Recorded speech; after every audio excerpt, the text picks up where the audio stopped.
Hey guys, welcome back to the podcast. I'm really excited. I have an industry expert on today. I have Trent Gallagher. He is a real estate advisor with ReeceNichols, and he is one of the top advisors here in Kansas City. We have such a fun and really intriguing conversation talking about the Kansas City market, people relocating here, people buying and selling here, and we get all into what differentiates him and what he's doing for his clients. So if you're into real estate like we are, if you're potentially in the market or know somebody who is, this is an episode that you're not going to want to miss to hear Trent talk about what he does for his clientele. So enjoy.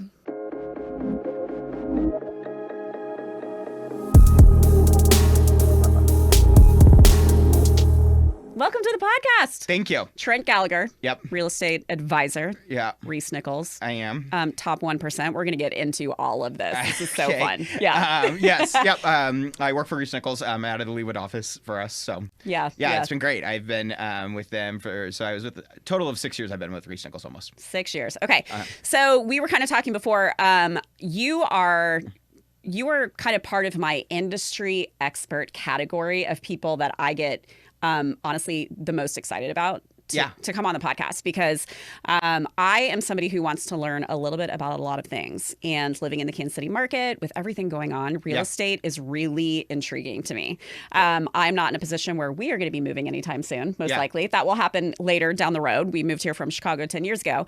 But where I live out south, there is a lot happening with development. But then I also love to pay attention to what's happening on the other side of town with like redevelopment and everything. And so shout out to Lori Morrissey, who connected us to have you come on and talk all about what you've done here. So this is great. Yeah, so it's awesome. So well, in Kansas City's in huge growth. So, for Johnson County specifically, about 30% of the buyers are out-of-state buyers that are coming into Johnson County.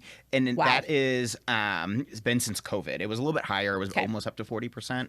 But we're back down to kind of like about a third. So we're just in a huge growth mode. Yeah. And we are at a deficit for inventory. Like we have less than 6 months of inventory throughout the whole city. I think Johnson County we're less than 2 months when I just pulled stats the other day.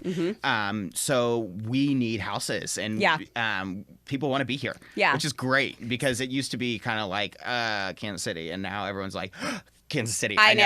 I want to be there. Not surprising, but I want to get into that too, and like what you're hearing from people, of course, like why they're moving here, and then when they do move here, what they think of it. But do you focus on Johnson County? Yeah, so that's kind of my. So I always say I live, work, and play here. Yeah. So that's kind of my neck of the woods. But I go all over. I mean, I go all the way. I've sold it by the National. I've sold down all the way down in Paola. So wherever my clients need me, I will go. But I would say I'm most knowledgeable in Johnson County, and that's kind of my niche. Yep. And it's just I was born and raised here. I went to Blue Valley West High School. So I just kind of know it like the back of my hand. And so it's really great that, most of my clients are friends or family or been referred by that. It's not even a job at that point. No, that's just fun. Yeah. That's why I love what I do. You can't not have fun in real estate. Yeah. That's really interesting that 30% are moving in from out of state. I am one of those families. Okay. As I just mentioned, we moved here, and actually where we live, there are quite a few families that have moved from Illinois, from Iowa, from, So our biggest feeder markets are Dallas, Nashville, Denver, and Chicago. Okay. Those are our 4 biggest feeder markets. Like if you break down where population's coming from, those are that. So what's bringing them here? Like what are you seeing? I think affordability of housing. We see so many companies remote now. Yeah. And it's funny, we used to see I do a lot of relocation. And so we used to see a lot of outbound relocation. We don't see that anymore. Our outbound relocation is almost non-existent. Really? So it's all inbound. Okay.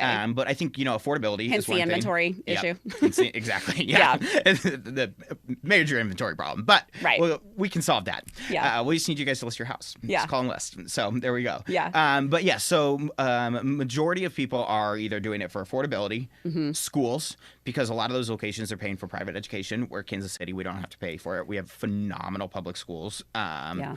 I don't know if I'm an attestment to that, but I can speak to your kids go obviously to Blue Valley schools. We're in Blue Valley, and we've been very happy. Yeah, they're great. And we have a lot of great programs like CAPS, which for Center for Academic Progress. So education's a big draw for folks. And then I think it's a lot of people that are transplants that have gone off. They were single, they had fun in their big city, and now they're like, okay, I'm coming back and I want to raise a family. Yeah. And I'm in that age group where that's a lot of my friends, and that's what we're seeing, where they lived in downtown Chicago, or they lived in they lived in Dallas, and they're like, we can't afford to raise a family here, or we don't want to be in the middle of nowhere, so we're coming back to, and we need our support network. We want the grandparents to be close by. Yeah. So, long story short, a lot of different factors. Everyone has a different reason, but we're definitely in a growth spurt. Okay, so you are a real estate advisor with ReeceNichols. So how did you decide to get into this 6 years ago? What brought you into this industry? And then ReeceNichols in particular, can you talk about that? Yeah, for sure. So I started flipping houses almost 10 years ago. Here in Kansas City. Of course. Yep. And I've always loved real estate. It's always been a passion of mine. I worked in corporate sales for a while in retail and did that, and I always flipped on the side. And so it was just kind of a side business. And then I remember one day just waking up at 3 a.m. and being like, I hate my job. I hate this. I'm done. And I quit. And just said 2 weeks. I gave 2 weeks notice of my company and my sales team, and they were like, "What in the heck is going to go on?" You just had that moment of clarity, and I know exactly what that feels like. Yeah. And they were like, and I did it, and everyone kind of laughed at me like, "You're going to go flip houses?" Sure. Okay. Yeah. Like they do on TV. Good luck. And I did, and I was successful in it. Yeah. And then inventory got really tight, and so I was fortunate enough to start in the selling side. And my first year in real estate sales, I did $10 million in volume, and I'm like, okay.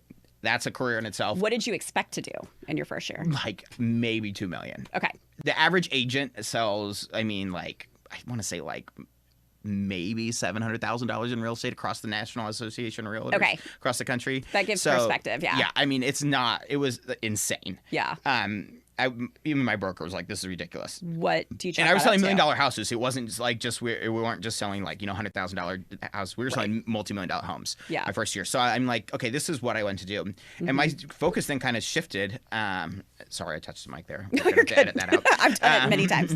Yeah. So then my focus totally shifted from flipping houses to selling, and I love it because at the end of the day, people. So I say I'm an advisor because I'm an advocate for you, and I think people in real estate, they look at real estate agents in two different perspectives. A, they look at them, they're just really money hungry, or B, they look at them as a needs to an end, and I'm neither of that. It's a relationship for me. So my business is 100% referral based. I have not, and you can go look at Google reviews, it's all 5 stars, but it's all people that know, love, and trust me. Yeah. And that's how I want my business to be, because I get to work with people that I'm friends with. And I'm my contemporaries, I would call it. Yep. So, that's been really fun, and it's been great in sales. I still flip houses. We'll talk about that later. I'm sure you. Yes, we will. Yeah. Get into that, but yeah. So ReeceNichols in itself. So we're the #1 brokerage in Kansas City.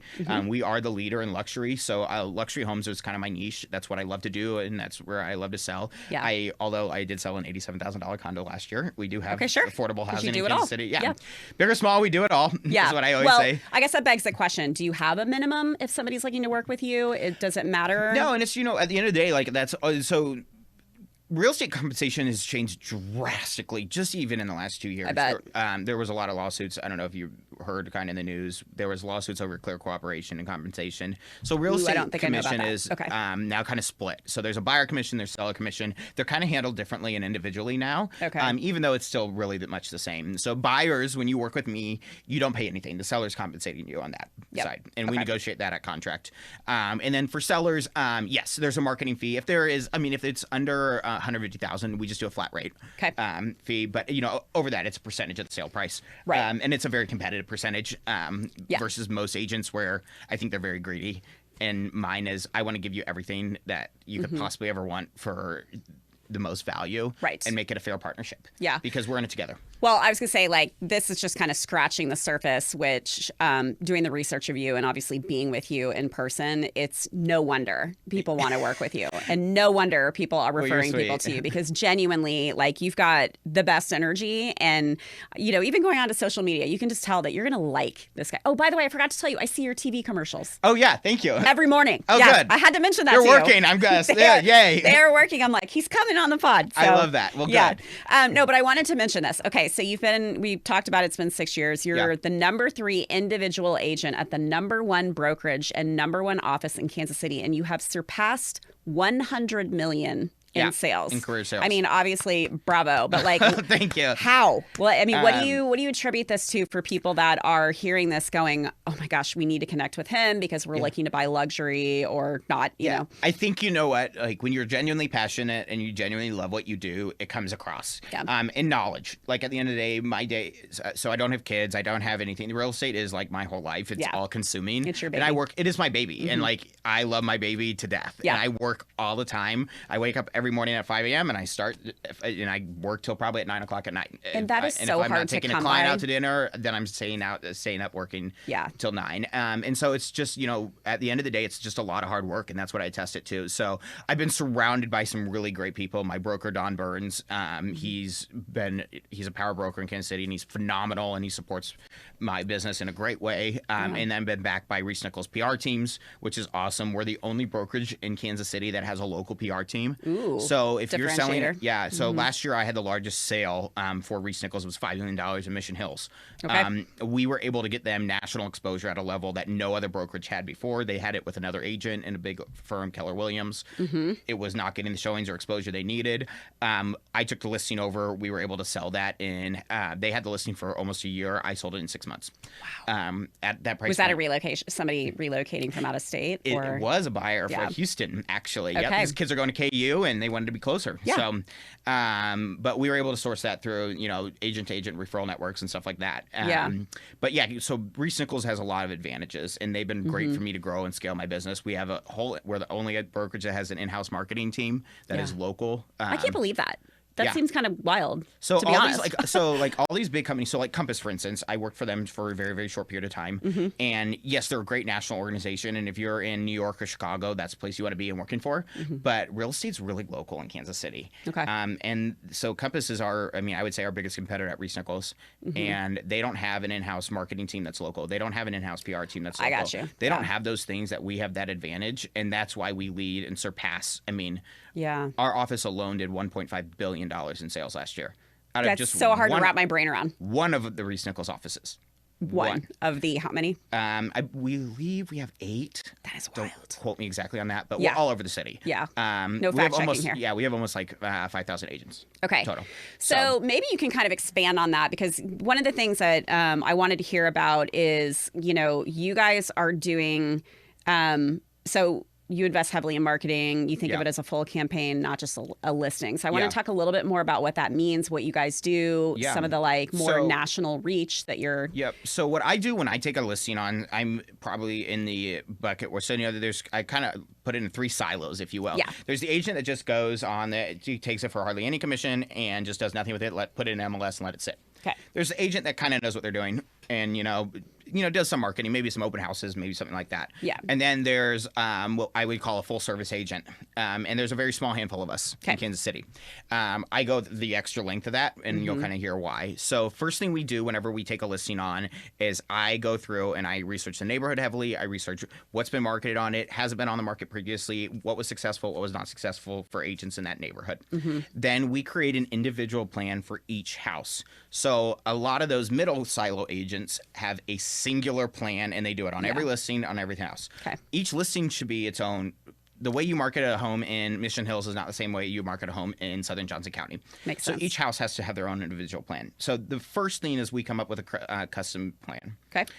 Second thing is then we stage a home completely. So we pay for staging, which, I mean, is an exorbitant expense that most agents don't want to incur. Okay. The reason I do it is I know it sells homes typically, and I want to say it's 80% less time. Is what the National Association says. If your home is staged and professionally, you know, shown. Yeah. It shows. I mean, I can understand it, of course. You know, it's easier for people to vision. Yeah. Like when you walk in, you want to see pretty things.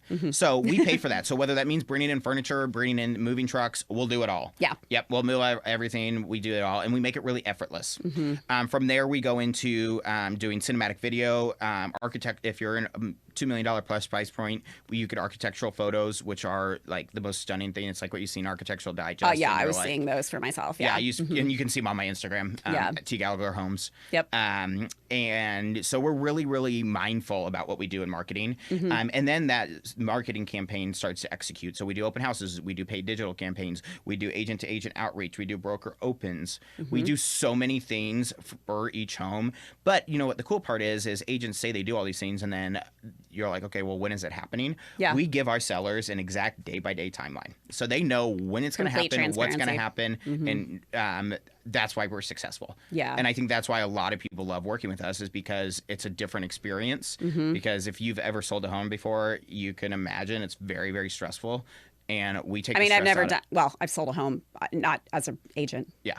Advisor. But as an individual homeowner. How was that for you? Yeah, it's stressful, and especially out of state, right? Yeah. Trying to figure out what are we going to do because we're on a timeline, you know, and we need to get the biggest bang for our buck, and Yeah. So and all these things we do. So and then I also pay for complimentary full home cleaning. Because I'll never show a dirty house. Yeah. I think like it's the most disgusting thing when I walk into a house and I see dust. I'm like, what the heck? Yeah. No, thank you. Pause. Not happening. Yeah. Hold up. Yeah. So I'll never show a dirty house. So we pay for professional cleaning for our clients, and then we keep them on an active campaign. They get data every Monday to see where their house is at. So we're really, really transparent in our marketing, and it's a high level of touch and service. Yeah. So I'm not an agent. There's a lot of these larger teams in I would say not competitors, but agent friends of mine that run large teams. And they have 20 or 30 agents. So that consumes a lot of their time. Sure. All I do day in and day out is sell homes. Yeah. And that's all I want to do. Yeah. I was a part of a team. I helped manage a team. It drew away from what I loved. And what I love is selling houses and marketing them and working with buyers to achieve their goals. Yeah. And so that's what I do day in and day out. I do have a full-time marketing team that works for me, and I also have a full-time transaction team. Yeah. So that makes it, a smooth process for everyone because, I can be out there and focusing on it. But when you hire someone, you're hiring me. You're not just hiring whoever they pass you off to on so-and-so, or you call in and get this random brand new agent. You get Trent. You get stuck with me. You get stuck with me, but what a great privilege to have. I don't know. Okay, so you're sweet, but thank you. Yeah. Well, I think the numbers speak for themselves too. But when people come to you and they're looking to buy, what do you collect from them? What do they need to have in terms of what to find for them? Yeah, so I think every buyer is different. So we start with where they're at and are they moving here from out of state? Are they local move? Do they currently own a house? Where are we at? And where do we want to go? Okay. And once we get those goals, then it's really easy to start putting it together, the middle pieces for me. And we strategically sit down. So we do a consultation, and we, whether that be over coffee or a happy hour or something, we want to make it an inviting experience. Happy hour for this girl. Yep. There we go. We'd be going a glass of wine. But we want to make it an inviting experience. And it really is about two things. First, me getting to know you and what your needs are. B, getting to know exactly how we get to you the path you want, because a lot of people sometimes they're in a position where they are having another kid or something, but all their equity's tied up in their current home, but they don't want to sell before they move because they're afraid we have an inventory shortage. Yeah, like which comes first. So we can strategically do that with lenders. There's a lot of ways we can strategically go about it. So it's really finding what that buyer's needs are, narrowing in on that, and then me taking the time, going back and analyzing that and coming up with a game plan. Just like we do for sellers, we're going to give them a time-by-time timeline of what needs to happen and where we need to go. Okay. And then after that consultation, we move forward as partners in this, and we're in it. So I communicate a lot via text, email, phone calls. You'll hear from me all the time. Yeah. Unless they tell me you're too much, which has never been the case. Yeah. I would imagine not. I think people want to be informed more often than not to know exactly what's happening. And we have a custom mobile app for our team alone. Oh, yeah. So it's really cool. So on the back end, you log into it and I can see everything that you've looked at, you've saved. It's great. And it's a great resource. And then we also set you up on auto searches. Okay. And so you get to see what's off market inventory that is private office, which is really cool for people because what does that mean exactly? Off market? Does it mean so it's not displayed to the public MLS, it's displayed to agents, but it's coming available. Well, so it might not ever come on live. It might not ever come on the market. So we see it a lot in like Fairway, Prairie Village, like the Golden Triangle, I call it. Okay. Mission Hills, Prairie Village, Fairway, in that area where it's really high demand. We see a lot of private office listings that never even hit the market. Okay.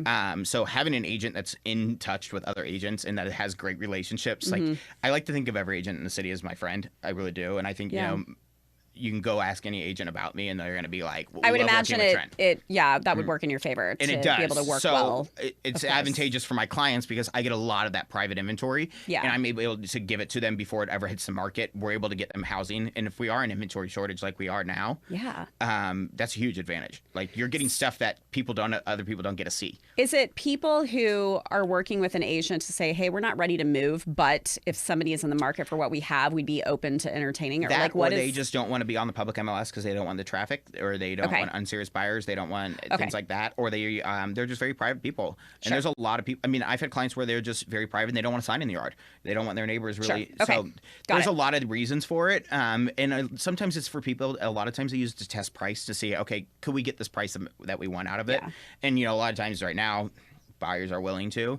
I think negotiations are essential, like in anything, and having an advocate. So, when we talk about from a buyer standpoint, where you're getting the biggest thing is having an advocate with agent relationships that I have, and then walking you through the process and being knowledgeable. A lot of agents, I think, just like stick a contract in front of someone and say sign, and then they're like, whoa, what did I just sign? What did I just buy? Oh, even worse. Yeah. So that's not my strategy. So we're really transparent. We go through contracts ahead of time, and we talk about, what's in the need in the market. I'm a huge advocate for inspections. I have flipped a lot of houses, and I've seen a lot of really bad stuff. I just was at one in Raymore earlier last week, and it needed $30,000 worth of foundation work. And so let me ask, did people stop? Because I have a friend who actually went through this in a different city, and they could not find a house because of inventory. They skipped the inspection, and it was a big regret, of course, after they moved in. Did people stop doing inspections like when it got to that point? During COVID, right? It was really bad. Because that's when it was for them. If an agent's telling you, if you're in the market right now, and we are in a tough market for buyers, but if you're in a market right now and your agent's telling you to waive inspections, that is not to your advantage. We have other ways to go about it, and there's other strategies, and you need to get with an agent that can strategize to protect it's your biggest and best asset. I would assume that's good advice. Let's get you and that's what I like advisor, because I'm not into sales. I'm here to just be a support network for you and be a resource. Right. But and I know there are agents out there that are telling them to waive inspections, because I see it on the listing side and I get it. I'm great for my sellers. But in my opinion, transparency is key, and I think for buyers. Now, is there things we have to do to waive, like, certain amounts, so we're not like, okay, there's a nail in this going in the wrong way in this thing, and we're going to ask for that $75 repair? That's a little ridiculous. Right. So what we're seeing now in the market, we're kind of waiving, to a dollar threshold. So, but it protects them from sewer lines, foundation repairs, HVAC. A lot of things you wouldn't think of right off the bat that to look for. Yeah. So there's ways to protect it. So if your agent's out there telling you to waive inspections, get a new agent. Okay. Come to Trent. Yeah. What do you do in the case where inventory is low? Yeah. So like in a case like that, we're out showing constantly. We're constantly out looking at properties, and we might offer up several properties before we find the one for you. And it's just knowing what I tell people is, like, you got to, at each property, you need to set where's my max, and because people get emotionally attached to housing, and that's where it gets out of control. So it does. I can see it. Yeah. You're like fall in love with this backsplash, and you're like, I have to have this house. I have to have it. And that's not the case. Yeah. So you have to, set expectations and know where your limits are. And it might take us a couple times, and that's okay. In the luxury market, it's a little bit different. In the luxury market now, it's about how do we leverage negotiations in our favor? How do we get you the best price out of this? How do we get this so you're in a position that you feel is you've bought this with equity? Yeah. So, and the luxury market has always been that way. It will always be that way. It's more about equity in negotiations and strategic pricing than it is when we're in a 500 or under situation where it's a competitive buyer situation. Right. So you kind of have to be able to flip switches as agents. Like this past weekend, I went from showing a $2.2 million house to a $300,000 house. Those are two different buyers, two different mindsets, and two different strategies that we have. Yeah. But having an agent that knows those strategies is key.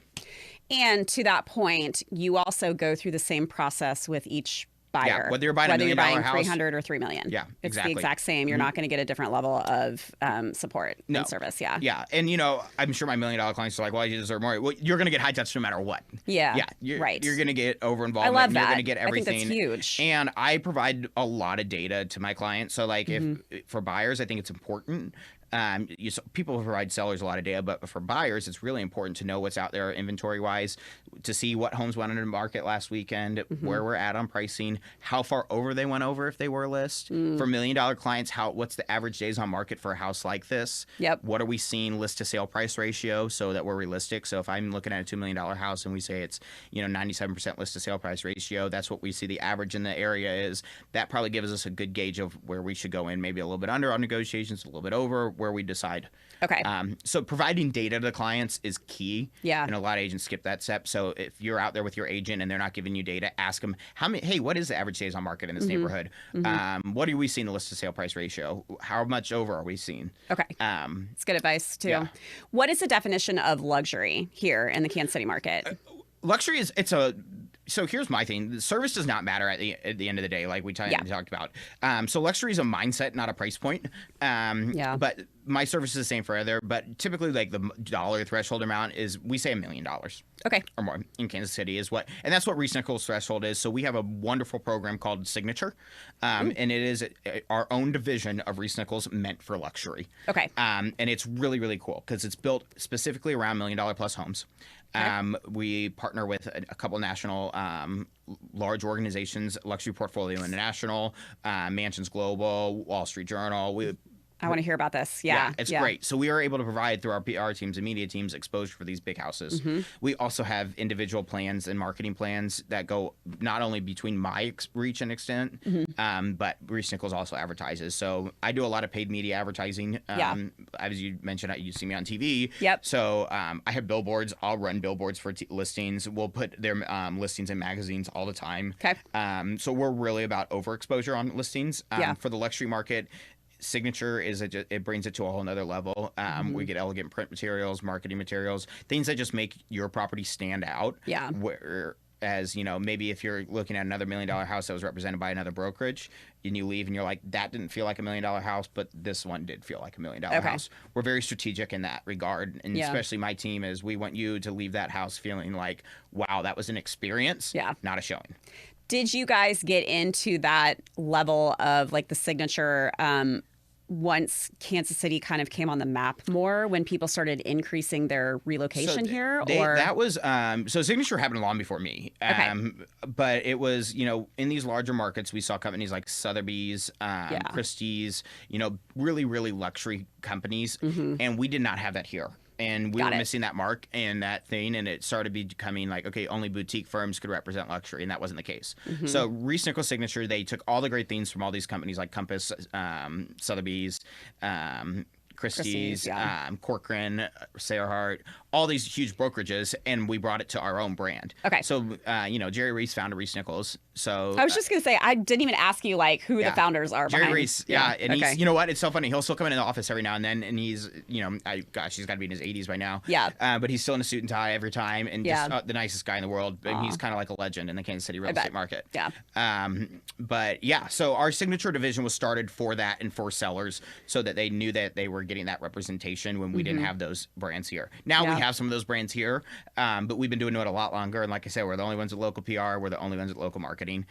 With me, you get a heightened level. We have a great PR team that I hire out, Lori. And then we have a great shout out media. Lori Morrissey, love her. She's awesome. She manages all my PR, and then we have a great in-house marketing team as well. Okay, so we talked about people are relocating to Kansas City for cost of living. I'm sure they're drawn to it because they're hearing more. I don't know if there are other reasons they're moving here, but when they get here, what are you showing them about Kansas City life or culture that helps to kind of potentially like lock the move in? That's a great question. So I think it's really funny. A lot of people, so urban versus suburban. What do they want? And where do they want to be? So I have a lot of out-of-towners that they're like, we want suburbs. So we'll take them to the different suburbs and we'll show them. So, we both live out south. So I'll take them through Blue Hawk and we'll go have lunch at Blue Hawk. We'll look at the shops. We'll look at the stuff around. A majority of my time is spent with relocating buyers actually touring the city, taking Yeah, them I to wondered. shops, taking them to areas, showing them different things, showing them where kids would go to school. And then we look at houses in those. So once we've kind of done that tour, then they're like, okay, I like this area. Yep. Or like, a lot of young people love Prairie Village because they're like, oh, this is kind of fun, hip. We can walk here to the village. I can take my dog on a Saturday morning. And they want to see that lifestyle. So first off, before we do anything, we find the lifestyle that fits them. Yep. And then maybe that might be downtown at Wall Street Tower. Maybe you're a single bachelor and you're like, I want to be at Wall Street Tower because I want that pool in the summer and I want to be there. And I'm like, great, let's do that for you. Yeah. So it's finding their lifestyle and it's meeting them at their lifestyle and then finding the area for them. Yeah.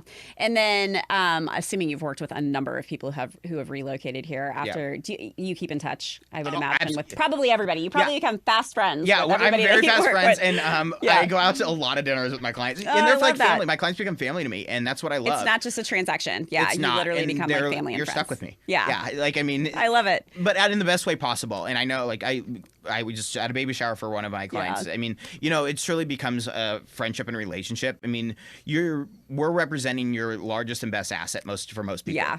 And huge. I take that trust in that, it's very, very seriously. I take that, and it means a lot to me. And so when you involve me in that, I want to be a part of your life for the rest of your life. And I want to see your kids grow up. I want them to be like, I remember when you showed us houses 10 years ago and now we're looking again. Yeah. I love it when they bring their kids in and I get to give them little Legos when they come in town and stuff like that. So it's a relationship. And Uncle that's Trent, the way it should right? be. Yeah. Uncle Trent. Yeah. I do have actual nieces and nephews, but yes, Uncle Trent, we'll take it. The real Uncle Trent.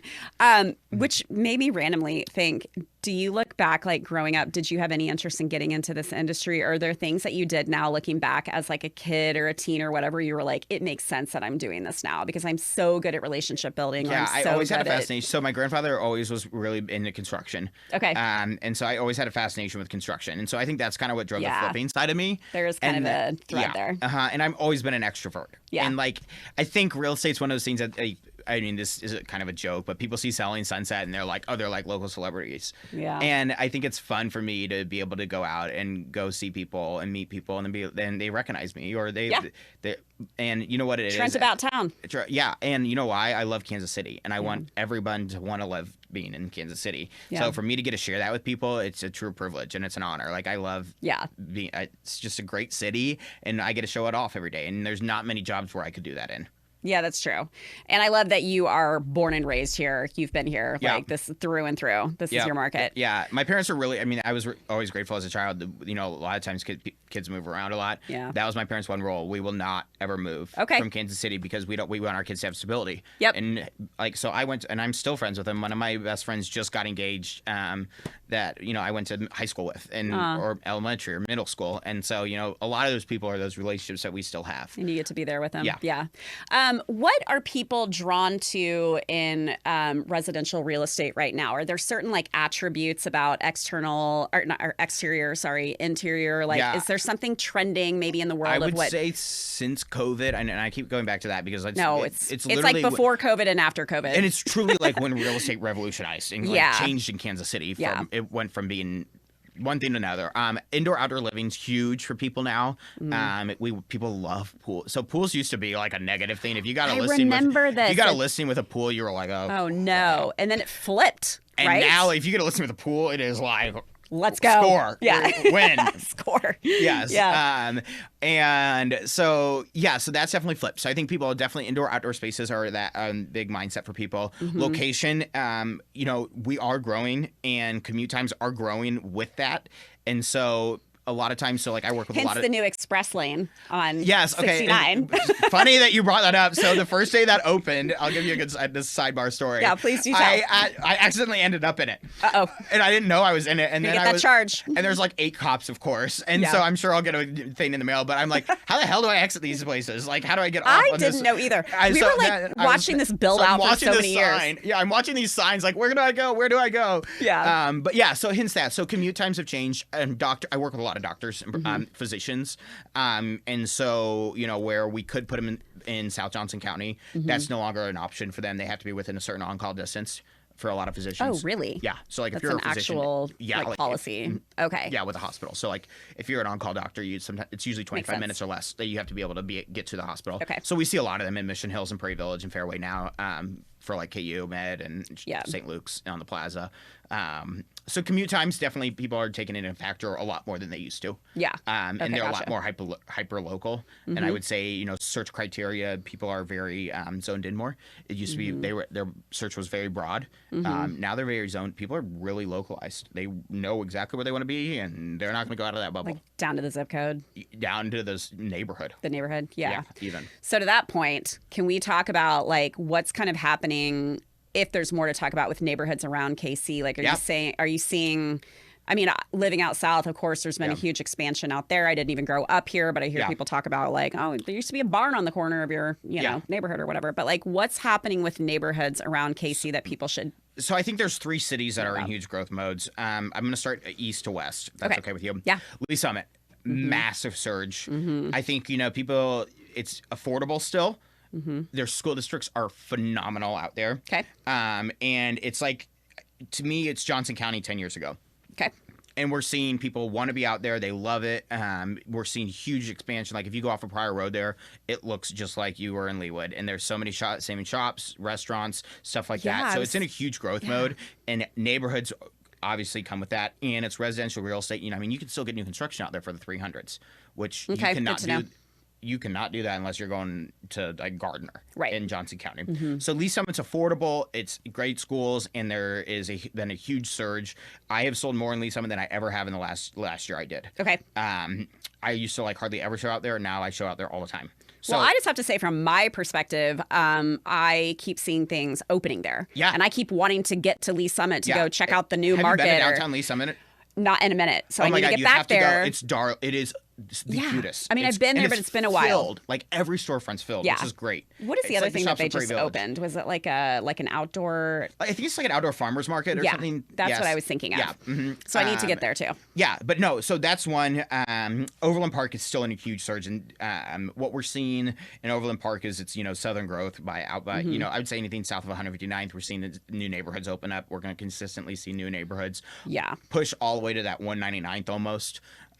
Which for some people are like, they're like, what the heck my is gosh, that? right, yeah. So, and then I'm going to flip that and then go to the north side of Johnson County, Prairie Village. So Meadowbrook was kind of the instigator of all this, I would say. And now we see Prairie Village, Fairway. We see a ton of new development up there and teardowns. And I work with a lot of builders that want lots up there. I mean, I just sent out 2,000 postcards to, like handwritten postcards to neighbors in Prairie Village because I have so many builders wanting lots in that area and wanting houses and teardowns. So we're seeing new development there in old neighborhoods, which is great. Is that like, I would imagine there's a lot of like 2 older homes being taken down for 1 larger home, right? That's, you know what? It's funny. So it's rare I see multiple homes taken to one large estate. It's usually smaller, one single Cape Cods or something like that in Prairie Village. We'll tear them down, and we're going to put up a really cute bungalow. And that services that need. But those bungalows they're not really bungalows. They're 4,000 square feet. Yeah. So no, that's true. That's a big house. That's a good point. That's a good point. We're seeing development all over. And then finally, last not least, Lenexa, 87-435 area. I was to say that has to be mentioned in there, right? Yeah. Huge surge. So those are where I would say we're seeing most development. The Northland, it's there, but it's just not. It's not caught to where it's not caught to that. And I think it's partly, I would attribute that to schools. Okay. Yeah. Okay, good. Is why we don't see that as much. Yeah. Do you want to talk about the redevelopment that you're doing? Are you still flipping? Yep. So I still flip. Yep. Okay. Love to flip. And, I don't know if it's called redevelopment, but that's what I just call it. Yeah, I know. That's great. Yeah. It sounds a lot better than flipping houses. I like redevelopment. It's a lot classier way. So yeah, we still do that. And what's really fun is now I get to work with my clients. So it's a huge advantage if it's something that they're interested in and they can't afford necessarily the renovation costs in cash. We've partnered with clients previously on it where we'll purchase homes and they'll get to make their selections, they'll build it, and then they have a fixed price at the end. So that's really cool for them because they get to be in those older areas like Prairie Village or something like that, and they get to design their house the way they want it and get what they want out of it. But yeah, I'm always looking for inventory. My search, I used to only do Johnson County. Now I'll go pretty much anywhere to flip just because, we're limited on inventory. So I kind of got to go where I love. But that's what I would say is kind of like my stress. It's like my meditation. I love it because I love the design portion of it. I love the construction. So I get up every morning at 5 a.m. mostly to go look at construction sites. And then I come back home and shower and get dressed. Do you ever sleep? Yes. Okay. Yes. Sleep's essential. I go to bed early. Get that beauty rest. Yes. So that being said, so you like the design aspect of it. And I love the construction. And I love just taking something that's an old part of Kansas City and making it beautiful. Yeah. And making someone and seeing a great young family. Like I just had this awesome young family in Shawnee, this adorable house. She's pregnant. I just got to meet them last week. They purchased it. It's a great house. And like, I think flippers have a bad reputation where they just do like lipstick on a pig is what I call it. Yeah. Where they just like cheap out and stuff. Right. That's not what we do at Gallagher Development Group. Gallagher Development Group. Yeah. Good. I'm glad you mentioned that. Yeah. Okay. That's my development group side of things. Okay. Best way to reach me though is still through T Gallagher Homes. Everything syndicates there. Yeah. Okay. Perfect. So, and maybe in another episode or something we can talk about more. I have another project going down on Table Rock Lake, which is really exciting. Ooh, fun. So yeah, we'll do a little teaser for that. Yeah. But yeah, so it's really cool, and it's it gives my clients a unique advantage to be able to work with a licensed general contractor. I have my license. I know what we can do and what we can't do at houses very easily. I was curious. But it's great to so back to my Shawnee Turner. Yeah, I met this young couple, and it just made me feel wholehearted. I'm like, this is what I love, what I do, because I got to give them a great, beautiful home. Their families, I know it's secure, I know it's safe, I know it's sound. They're not going to have to worry about anything for the next 15 years, and they get to just raise their family there. Yeah, that's a big deal. I was curious with, when you're doing that side of things, are you looking at certain, for lack of a better word, trends or things that are really like, hey, here's something that you could do for your house to prepare for moving in 3 years or 5 years, like something people can add on or upgrade to that you're seeing are like in demand right now for buyers? So I'm mindful about materials used. So like hard surfaces are really in now. So like people love hardwoods throughout. They love laminate throughout. Durability on stuff, like we're seeing carpet go away. So I try to be really conscious of that just because it's hard for people to maintain carpet. Get those area rugs going. Yeah, so we'd rather use area rugs and stuff like that. Accent walls are huge. I love fun accent walls. I love a good accent wall. I just did that in our house. Yeah. We're seeing, people want gathering spaces. So what I call a gathering space is just like a cozy sitting area and stuff. So, a lot of these old houses have formal living or formal dining rooms or living rooms.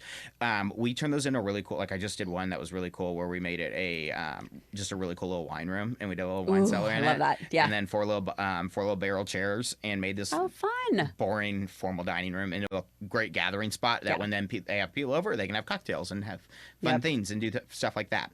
So I think creating moments is what I would say create a moment in your house where someone can gather. Yeah. And I think that's going to forever add value to a home. Yeah. Whether that be outside or inside. Create an outdoor moment, create an indoor moment. If you're going to look to add value to your house, create a moment. Yeah. Because I was thinking the outdoors too. Where do you see you going with what you're doing here? What do you aspire to do? Whether beyond 2026 or by the end of this year, like what are you most excited about? Yeah, so I mean, this year there's a lot of things I'm really excited about. Yeah. This year I'm excited to continue growing my development group side of things and continue growing that. And obviously hoping to serve more families in that aspect. Yeah. But from a real estate side, we're really locked in and loaded. And last year we had a record year, which was awesome. This year I would like to go from number 3 to number 1. At ReeceNichols. We're gonna put it out there. Yeah. We got to manifest goals. What does it take to do that? Just volume of sales? Yeah. Okay. Mm-hmm. All right. Yeah, more families served.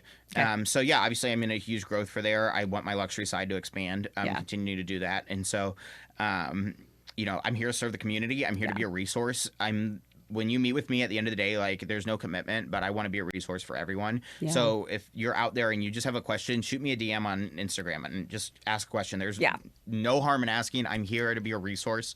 I will always be a resource for Kansas City, whether you use me to buy a house or not. I want you guys to have knowledge. Knowledge is power, and I love sharing it, and I love what I do. So let's. I know. I mean, you and I were talking about like there's so much to dive into, and we could just be talking for hours and hours, which we'll talk about doing more of these. So I would love that. Let's get into some fun rapid fire questions. Okay. But before we do that, what else do you want to share about who you are, what you do, what the team is doing, where you want to take people? Yeah, I think my biggest thing would be outreach to folks that right now, if your home is on the market and it's sitting and it is is you're not getting the exposure, you're frustrated by the results, please reach out for a consultation. I love nothing more. One of my favorite things is taking over a listing from where it was not successful to making it successful. Yeah, so that'd be my one thing, that if you are out there, or if you're for buyers, if you're frustrated and you're losing offers and you're not winning, please reach out to me. I would love to show you what we can do differently. And I would love the opportunity to talk to you guys about how we can get you to where your goal is. And that's for any party. Yeah. Okay. Love it. And that's a pretty easy switch to just reach out and be like, hey, let's talk, move over. Yeah. I mean, it's not always an easy switch. There's a relationship there and stuff like that. And we want to be respectful of other agents. But at the end of the day, I'm here to serve your goals, and I'm here it's a priority for me to, meet you where you're at. Yeah. And get you to where you're going. Okay. Do you have any funny or crazy stories about any showings that you've done? I kind of want to see if you have any like. So, oh my gosh, this is bloopers. So this is still one of my favorite things of all time. So we're going through this house. It's a little townhome in Old Overland Park. This was a long time ago, actually. It was right when I first got in the business, and this kid goes, "What is that vase up there?" And he opens it up, and it's an urn. Someone left Grandma in the house, in a vacant house. Grandma. And Grandma's ashes went everywhere. They left her. No. Oh yeah, the toddler knocked the vase over, and it was the only piece of. It was very strange because it was the only thing in the house. Oh so it's not funny, but it's kind of sad. Yeah, it's like, how did that happen? You're like, how did that happen? Yeah. I've had clients fall in pools before walking back. Oh, of course. Yeah. I could imagine that's there's never every day I get there's never a dog. I've had cats attack me, jump on me. Oh, great. Yeah. Yeah. Yeah. So you just never know what you're gonna get in a day. Comp, right? No. Yeah. No, there isn't. We're self-employed. Well, that's true. Liability is on us. But no, you never know what you're gonna expect in real estate. That's why I love it. Like I never know. There's times where you walk into a house and you see a dining room table flipped upside down, and you're like, how does that happen? Why? But you never know. Maybe it was Grandma. Maybe she came back. She was mad. She was pissed. She's like, this kid knocked me over. I'm going to come back and haunt this house. I got left behind. My family left behind. Exactly. So, yes. So funny. But yeah, you never know what to expect. That's what I love about this job. I love it. Yeah. I love it. Okay. Let's talk about rapid fire questions. Okay. First, what is on your Kansas City bucket list right now? What do you want to do? Whew, that's a tough one. With probably the little free time that you might have. I still have not been to a Kansas City Current game. Oh my gosh! I'm dying to go. I just had the Current in last week. Did you? For an episode? You've got to go. I'm dying to go. So that is a must. So me and my sister were talking about that.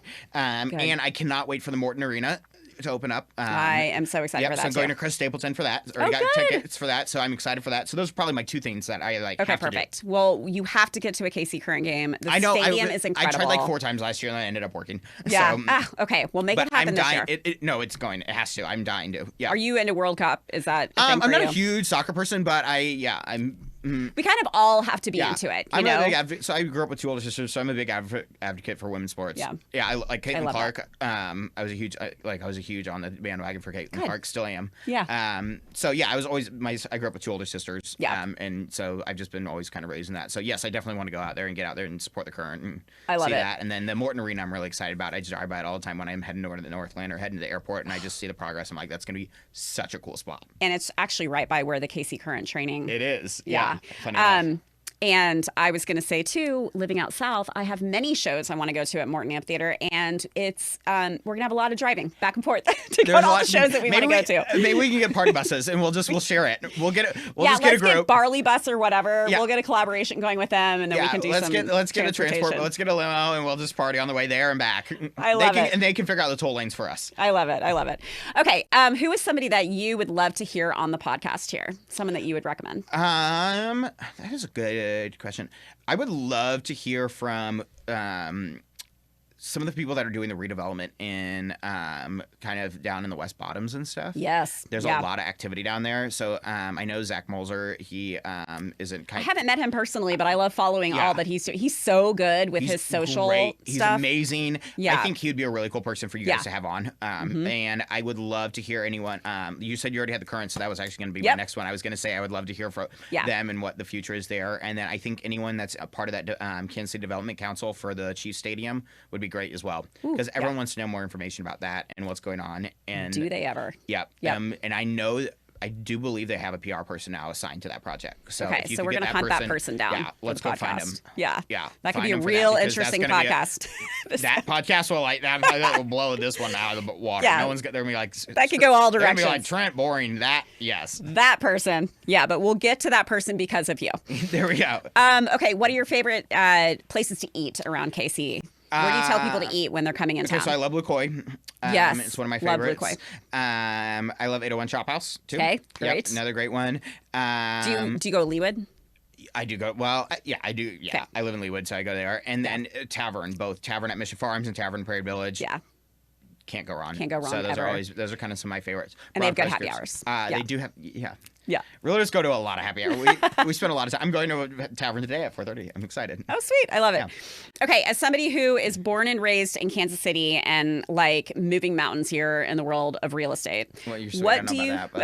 I think you are based on what I've seen. Blind squirrel finds an acorn. What do you love the most about living in KC? I love that. So when you visit cities, I feel like you just don't get that warmth. Kansas City and Kansas Cityans are so welcoming, and it's such a warm area to be a part of. I could go meet a stranger at a restaurant, and they could be my friend in 20 minutes. Yeah. And I love that is what our city has been since I was young, and it continues to be. And I love that we're such a welcoming place. And I think it's, it's not like we're like Southern charm by any means, but we are a very warm and hearted city. And I think, that's comes with the Midwest a lot. Sure. But we're not afraid to be bold. Like Kansas City is not like a meek little place to come. Ooh, I like that. I think it's we're friendly but bold is what I tell people. Yeah, friendly but bold. I've just been trying to figure out, because I ask everybody this. I'm like, how did Kansas City get to be like that? I don't know if Minneapolis is like that. I don't know if Des Moines or Omaha or St. Louis or whatever. Like there's some undercurrent or common thread or whatever that I think it's just been that way for, so many generations. Yeah, and then I think it got accelerated in the last 20 years. I think our sports teams were a huge part of that. Huge. I think like when I look back to when the Royals were going to the World Series and stuff, that's when people started recognizing Kansas City. That's a good point. So I think it just took time to get there, but the characteristics have never changed. Yeah. We're the same city we've always been. Yeah. But I think people are starting to recognize us as a larger city, and that comes with growth, and that comes with those people moving here.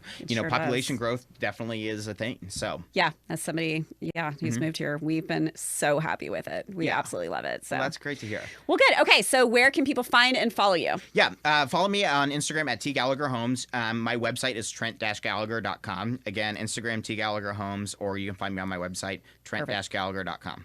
And of course, I'll put that in all of my socials and everything. Perfect. So, Awesome. well, this was fun. It was a blast. First of many, I hope. I would hope so. We had a good time together. I know. It's so much fun. All right. Thank you so much for coming on. Thanks for having me. Let's it's been go. a pleasure. I'll come hit you up at happy hour. There we go. I'll just come Deal. crash your You happy come hour. hard with it. Yeah. Come on down. Tavern. Awesome. Thank you so much. Thank you. My pleasure.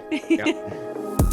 Thank you so much for tuning in and finding inspiration in these incredible stories. If you love what you hear, be sure to subscribe so you never miss an episode, leave a rating, and share the show to help these Kansas City voices reach even more listeners.